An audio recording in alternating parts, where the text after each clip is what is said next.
Arcus 1. I would start at the beginning, but I don't know when that was or how long ago I was banished to this prison. What I know is I've been observing and studying the inner workings of this entity that had once been, well, an obsession. How ironic that I should be sentenced to live out the rest of my days in the very thing I sought to destroy. An obsession turned prison, as all obsessions are, I suppose. Arcus 54. The atmosphere of the realms is dark and grim, to say the least, but also ever-changing. I've already remarked that the atmosphere is misty, even foggy at times, and that this fog feels alive. It seems to contain swirls and streams of memories or imprints of beings from multiple Terra worlds. It is as if the entity absorbs all the psychic energy and thoughts of beings it snatches as it journeys through the endless cosmos.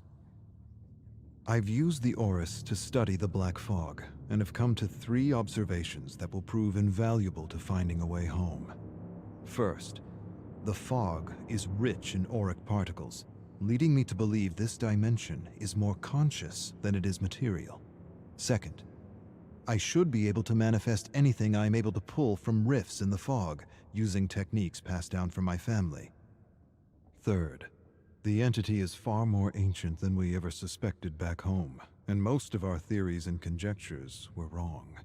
The rich presence of auric particles and cells suggest it is one of the original ones, an ancient. Arcus 142. The entity is the cosmic embodiment of evil. Back home, we witnessed how its very presence turns worlds inside out.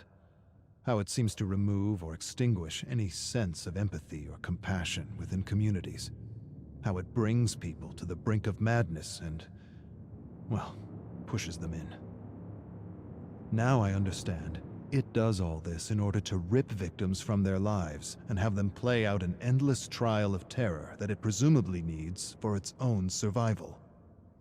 And there, perhaps, lies the key to its destruction, if an ancient can be destroyed at all. End the trials. Destroy its ability to sap dark nectar from victims like a cruel parasite feeding from a flower. At least the Archives affords me a better understanding of the entity, why it moves from universe to universe, picking victims off and devouring worlds as though at a cosmic buffet.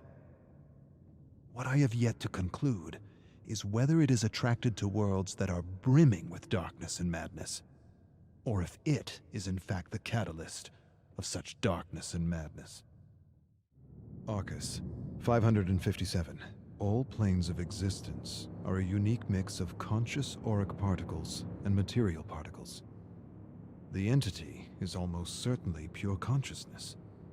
The observable fact of existence is the material world responds to and changes with consciousness.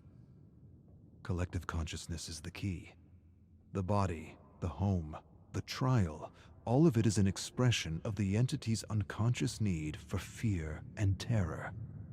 The distinct observation in the specimens chosen by the entity is that they all come from worlds that have failed to understand the metaphysical relationship between their thoughts and the world they live in.